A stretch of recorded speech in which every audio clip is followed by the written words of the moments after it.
அதுலேயும் எல்லா ஆக்ட்ரஸோட பேரங்க நடிச்சிருக்காங்க. அது ரொம்ப சந்தோஷமாக இருந்துச்சு. ஆனந்த் பாபு பையன், மயில்சாமி பையன், நாகேஷ் பேரன் அவங்கெல்லாம் நடிக்கிறதுல ரொம்ப நல்லா இருந்தது. படம் உண்மையிலே சூப்பர். ஆமாம். இல்லை கவுண்டமணி இந்த செந்தில் சார் இல்லாமல் மற்ற எல்லா காமெடி ஆக்ட்ரஸும் நடித்தது ரொம்ப பெருமையாக இருந்தது. அதில் எங்கள் அண்ணன் வேறு நடிச்சிருக்காங்க. அது ரொம்ப பெருமையாக இருந்தது. என் கூட அண்ணன் நடிச்சிருக்காப்புல டெம்பிள் சிட்டி குமார். அது எனக்கு ரொம்ப பெருமையாக இருந்துச்சு. படம் மொற்றத்துக்கு ரொம்ப சூப்பர். படம் என்ன நடக்குதோ அதை அப்படியே சொல்கிறாங்க. ஆமாம், அரசியல் இது கரெக்டாக சொல்கிறாங்க. எல்லாம் ஒழுங்காக அரசியல் பண்ணால் நல்லாயிருக்குன்றாங்க. அவ்வளோதான். தேங்க்யூ. ஜாம்பவான் கவுண்டமணி சாரை ரொம்ப நாளைக்கு அப்புறம் திரையில் பார்க்குறது ரொம்ப சந்தோஷமாக இருக்குது. நம்ம 90s கிட்ஸில் பார்த்து ரசித்த நகைச்சுவை நடிகர் எல்லாருமே இந்த படத்தில் இருக்காங்க. ஒரு விழிப்புணர்வு படம், அரசியல் விழிப்புணர்வு படம். அதெல்லாம் விட ஸ்பெஷலாக நம்ம விஜயகாந்த் சார் மறைவுக்கு பிறகு மதுரையிலிருந்து ஒரு பெரிய ஆக்டர் மறுபடியும் விஜயகாந்த் சார் மாதிரியே நம்ம டெம்பிள் சிட்டி குமார் சார் இந்த படத்தில் ஆக்ட் பண்ணியிருக்காரு. அவருடைய ஸ்க்ரீன் ப்ரெசன்ஸ் சூப்பராக இருக்குது. கண்டிப்பாக ஃப்ரைட் ஃபியூச்சர் இருக்குது. அவர் மேலும் மேலும் வருவார். என் தலைவனை மறுபடியும் நான் ஸ்க்ரீனில் பார்க்கணும். படம் சூப்பராக இருக்குது. குடும்பத்தோடு எல்லாரும் பார்க்கலாம். யாரோட பையாபுரி ஆட்டி அவர் சூப்பராக நடிச்சிருக்காரு. நல்லா இருக்கு. யோகி பாபு சார் சூப்பராக நடிச்சிருக்காங்க. அதான் 90s கிட்ஸில் நம்ம பார்த்து ரசித்த நகைச்சுவை நடிகர் எல்லாருமே மறுபடியும் திரையில் பார்க்கறதுக்கு ரொம்ப சூப்பராக இருக்கு. கண்டிப்பாக எல்லாரும் படம் நல்ல டைம் போனதே தெரியல. நல்லா இருக்கு. ஜாலியாக இருக்கு. சூப்பராக இருக்கு. அனைத்து கட்சியிலும் ஒரு கட்சி ரெண்டு கட்சி இல்லை, இருக்கிற எல்லா கட்சியிலும் இருக்கிற கோமாளி அரசியல்வாதியை அப்புறம் தோலரிச்சு காமிச்சிருக்காங்க. அரசியலில் உள்ள ஒரு நல்ல மிகப்பெரிய படம். அண்ணன் குமாரண்ணன் நடிப்பு பிச்சுட்டாப்புல. அவர் ஒரு கேரக்டரு, அவர் நல்ல அரசியல்வாதி கேரக்டர் தான் வந்திருக்காப்புல. விஜயகாந்த் மாதிரி வர வாய்ப்பு நிறையா இருக்குது. நல்லா நடிச்சிருக்காப்புல. அவர் ஃபஸ்ட்டு படம்ன்றனால இன்னும் நல்லா நடிச்சிருக்காப்புல. சூப்பராக இருக்கு படம். நல்லா இருக்கு. ஆமாம், எல்லாருக்கும் ஒரு அரசியல் கேரக்டர் தான். நீங்கள் யோகி பாபு பார்த்தீங்கன்னா தெரிஞ்சிடும் அவர் என்ன கேரக்டர்னு. அதே மாதிரி ஒரு ஆளுமே ஒரு கோமாளி அரசியல்வாதி கேரக்டர் தான். எல்லா அரசியல் கோமாளிகளையுமே சூப்பராக காமிச்சிருக்காங்க. எல்லாருமே ஒரு அரசியல் கோமாளிகள் தான். இருக்கிற எல்லா கோமாளிகளையுமே அரசியல் கோமாளிகளை பூரா பற்றியுமே தனித்தனியாக கேரக்டராக சூப்பராக காமிச்சிருக்காங்க. நல்ல படம், பார்க்கலாம். ஃபேமிலியோடு பார்க்கலாம். நல்ல நகைச்சுவை இருக்குது. கிளுகிழப்பும் நிறையா இருக்குது. நீங்கள் எல்லோரும் பார்க்கலாம். இளைஞர்களும் பார்க்கலாம். எல்லாத்தையுமே தெளிவாக எடுத்து காமிச்சிருக்காங்க. படம் சூப்பராக இருக்குண்ணே. நடப்பு அரசியல் இப்போ நடக்கிறது, இது பண்ணுறது, நடந்திருக்கிறது, நடந்து முடிச்சது எல்லாத்தையுமே தெளிவாக காட்டியிருக்காங்க. மக்களுக்கு ஒரு உண்மை சம்பவத்தை சினிமா கதையாக சொல்லியிருக்காங்க. தமிழ்நாட்டில் நடக்கிற அரசியல உண்மை சம்பவத்தை சினிமாவில் சொல்லியிருக்காங்க. நல்ல கருத்துள்ள படம் தான். பார்க்க எல்லாரும் நல்லா பண்ணியிருக்காரு. ஒரு சிரிப்பு நடிகர், காமெடி நடிகர் இல்லாமல் நல்லா பண்ணியிருக்காரு. காமெடிக்கு நல்ல முக்கியத்துவம் கொடுத்துருக்காங்க. தமிழக அரசியலில் ஆண்ட கட்சி, ஆண்டுகிட்டு இருக்க கட்சி, எல்லா கட்சியினுடைய நிலைப்பாடு என்ன, இப்போ எப்போ தமிழக அரசியல் எந்த நிலைமைக்கு போயிட்டுருக்கு, அதை பற்றி நல்லா எடுத்து காட்டியிருக்காங்க. இந்த அரசியலில் எதிர்காலத்தில் இந்த இப்படி அரசியல் இருக்கக்கூடாது, ஒரு நல்ல மக்களுக்கான ஒரு ஆட்சியாக, மக்களுக்கான ஒரு அரசியலாக இருக்கணும் அப்படின்ற எடுத்து காட்டியிருக்காங்க. எல்லா தலைவர்களை பற்றி நல்லா சொல்லியிருக்காங்க. இப்போ அரசியலுடைய ஒரு இன்றைய நிலைமை எப்படி இருக்குது, மக்களை எந்த அளவுக்கு ஒரு கொண்டு போயிட்டுருக்காங்க அப்படின்னு நல்லா எடுத்து சொல்லியிருக்காரு. நல்லா இருக்குது. படம் நல்லா இருக்குது.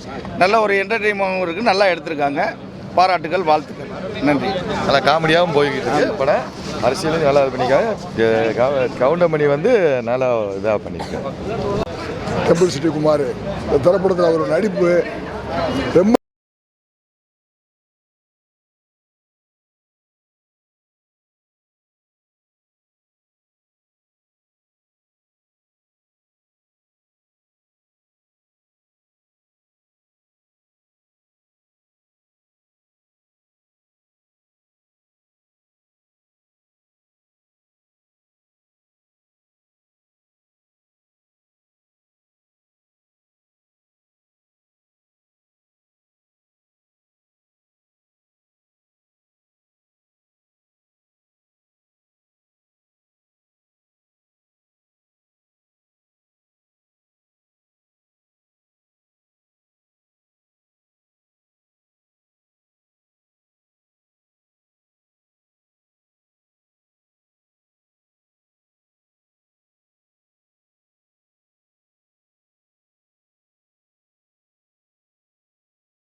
ஃபர்ஸ்ட் நடிச்ச படம் எப்படி ஃபீல் பண்ணுறீங்க தேட்டரில் பார்க்குறது?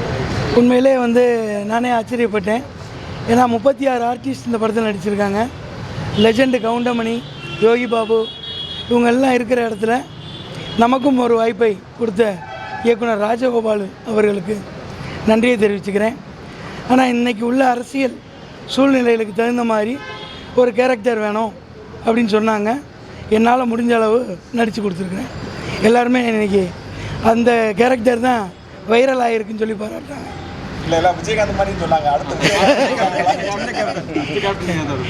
எல்லா மக்கள் எந்த அளவுக்கு ஏற்றுக்கிறாங்களோ அந்த அளவு என்கிட்ட நடிப்பு திறமையும் இருக்குது. ஹோட்டல் தொழிலை தாண்டி நடிப்பு திறமையும் இருக்குது. என்கிட்ட இருக்கிற நடிப்பு திறமையை காமிச்சிருக்கேன். இன்னும் மக்கள் தான் முடிவு சொல்லணும். ஓவரால் படம் எப்படி சார் கவுண்டமணியோட கம்பேக்காக இருக்கா படம்? உண்மையிலே ரொம்ப எதிர்பார்க்கவே இல்லை. ஏன் ஈவன் கவுண்டமணி சாருக்கு ஃபைட்டு கொடுப்பாருன்னு எதிர்பார்க்கவே இல்லை. ஃபைட்டு முதற்கொண்டு கொடுத்துருக்காங்க. ரொம்ப இளமையாக காமிச்சிருக்காங்க. உண்மையிலே அவர் வந்து இன்றைக்கி அதிக வயசில் நடித்த கதாநாயகன் இந்த வரலாறு லெஜெண்டு கவுண்டமணி சாருக்கு மட்டும்தான் இருக்குது. ஐயாபுரி நான் சொல்லவே வேணாங்க. எல்லாருமே ஆர்டிஸ்ட்டு ஐயாபுரி சார் எல்லாருமே இருக்காங்க. அதனால் உண்மையிலே அவங்க எல்லோரோடையும் நடித்தது எனக்கு ஒரு பாக்கியம் தான் நினைக்கிறேன். அந்தளவுக்கு ஒரு நல்ல ஒரு வாய்ப்பு கிடைச்ச வாய்ப்பை கரெக்டாக பயன்படுத்திக்கிட்டு அது சார் இன்றைய அரசியல் நிலைகளை பூரா காமிக்குது. காசு வாங்கிட்டு ஓட்டு போடக்கூடாது. நம்ம வந்து ஒவ்வொருத்தரும் சிந்தித்து சுயமாக ஓட்டு போடணுங்கிறத தெளிவாக சொல்லியிருக்காங்க. அடுத்த இது கேட்டுக்க ஒரு அடுத்த படங்கள் என்ன படங்கள் பண்ணிட்டு இருக்கீங்க, என்ன படம் பண்ணீங்க அது மாதிரி அந்த மாதிரி கேள்வி. 2 படம் பண்ணியிருக்கேன் சார். இயக்குனர் முத்தையா அவர்கள் படத்தில் சுல்லான் சேதுன்னு படம் இருக்குது. அதில் மாவட்ட செயலாளராக நடிச்சிருக்கேன்.